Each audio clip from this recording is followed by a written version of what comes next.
সকলোকে মোৰ চেনেলৰ অন্য এটি নতুন ভিডিঅ'লৈ স্বাগতম জনাইছোঁ। আশা কৰোঁ সকলোৱে ভালে আছে আৰু বৰ্তমান আমিও ভালে আছোঁ। আজি একেবাৰে সহজ শেৱালি ফুলৰ পাতৰ ৰেচিপি এটা আপোনালোকলৈ লৈ আহিছোঁ।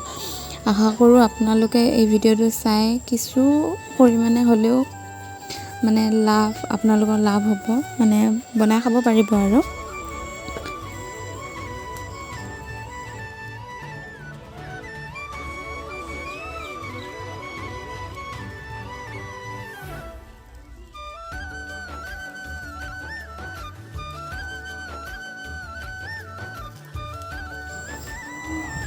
আৰু এইখিনি ছিগি হৈ গ'ল বাৰু। এতিয়া ভালদৰে ধুই মেলি লৈ লওঁ আৰু এতিয়া বনাই ল'ম মিশ্ৰণটো। এয়া মই লৈছোঁ বেচন, অলপমান বেচন।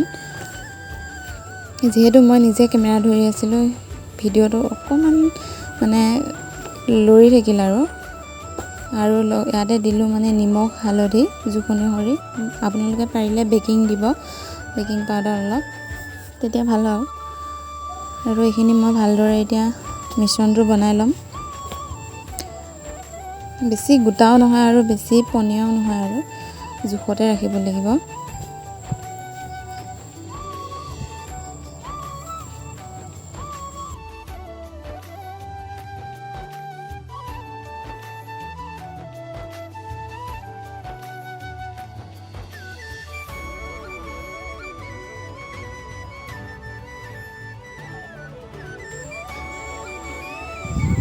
মিশ্ৰণটো আপোনালোকৰ লগত কথা আৰু গোটাও কৰিব পাৰে আৰু পনীয়াও কৰি ল'ব পাৰে।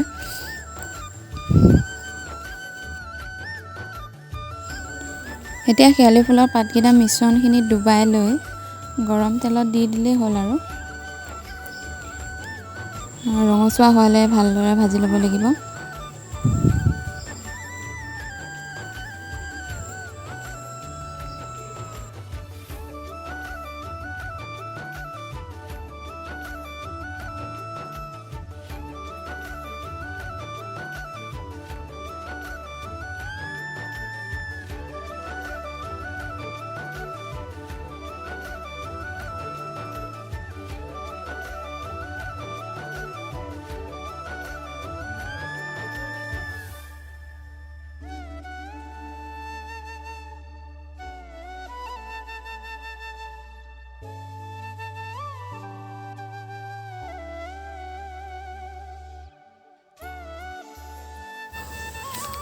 ইমানখিনি ৰঙচুৱা হোৱালৈ ভাজিলেই হ'ব বাৰু। আৰু এতিয়া এইখিনি নমাই লৈ ল'ম আৰু বাকীখিনিও তেনেধৰণে ভাজিব লাগিব আৰু ৰঙচুৱা হোৱালৈ। আৰু শেৱালি ফুলৰ লগতে ইয়াৰ পাতটো বহুত উপকাৰিতা বুলি জানো আৰু কয় আৰু ঘৰত সকলোৱে। তেজ পৰিষ্কাৰ কৰে, লগতে তেজত থকা বীজাণুবিলাক নাইকিয়া কৰে। আৰু যিবিলাক কিমিৰ পেলু থকা ৰোগী আৰু সেইসকল ব্যক্তি যদি ৰাতিপুৱাই এনেদৰে ফ্ৰাই কৰি ভাতৰ লগত দিব পৰা যায়, সদায় নহ'লেও আৰু সপ্তাহত 2-3 দিন যদি দিব পাৰে, বহুতেই ভাল আৰু কেঁচুমূৰীয়া, হৃদৰোগ আদি বিভিন্ন ধৰণৰ এইবিলাক ৰোগৰ পৰাও পৰিত্ৰাণ পাব পৰা যায়। সদায় খাব নোৱাৰিলেও মাজে সময়ে যদি এনেদৰে খাই থাকিব পৰা যায়, দেহৰ কাৰণে খুবেই ভাল আৰু।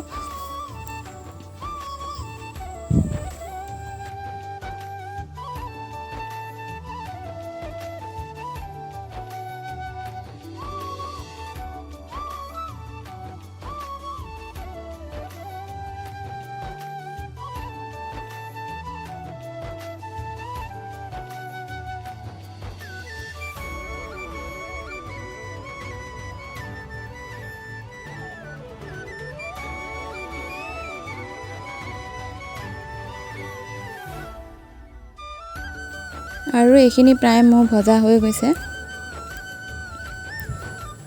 দেখিছেনে কালাৰটো কি ধুনীয়া আহিছে, আৰু পুৰা মচমচীয়া হৈ যায় আৰু বস্তুটো। আপোনালোকে ট্ৰাই কৰিব, নিশ্চয় ভাল পাব খাবলৈ।